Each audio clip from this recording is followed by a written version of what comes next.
how you go from visa holder to green card. Sounds amazing, right? Okay, let's break it down. What is an adjustment of status? Think about it like this. Maybe you came to the US as a student or a visitor or a worker, and now maybe you qualify for your green card based on marriage to a citizen or because your US employer sponsored you, or maybe you filed for asylum and won, and now you qualify for the green card. In most cases, as long as you entered lawfully and you qualify, you don't even have to leave the US for adjustment of status. We just file the application, the proper documentation, and boom, you get a green card when it's all done. Let's talk about who can apply. So adjustment of status is a process that occurs only inside the United States, which means that you physically have to be here in the US. And in most cases, you need to have entered the US legally. Also, of course, you have to actually qualify for the green card based on a green card category. An example would be family-based, employment-based, or asylee. So let's talk about the process in the simplest terms that I can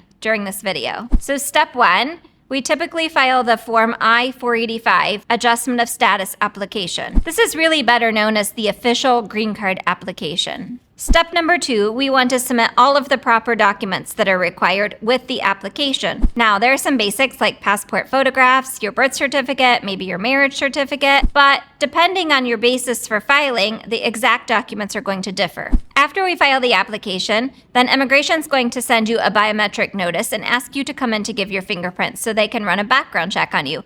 No, you don't need to dress up for that appointment. Step 4, there's often an interview at the immigration office. Not everyone has to go for an interview, but many people do, and if so, you want to make sure that you're prepared and ready. Step number 5, hopefully you're approved and you'll get your green card. Here's why people love adjustment of status. You get to stay in the United States while you're waiting on the application to process. Another great thing is that you can apply for a work permit, in other words, an EAD, or an employment authorization document as we call it, while your adjustment is pending. You can also apply for a travel permit. It's often called an advance parole or a refugee travel document while the case is pending. And the best thing, in my opinion, is that you don't have to deal with the US Embassy abroad. So if you're in the US and you qualify and are eligible and you're ready to upgrade to the green card, adjustment of status is going to be your option. It's not always simple though. One little mistake can lead to a denial. If you have any questions and you're ready to upgrade,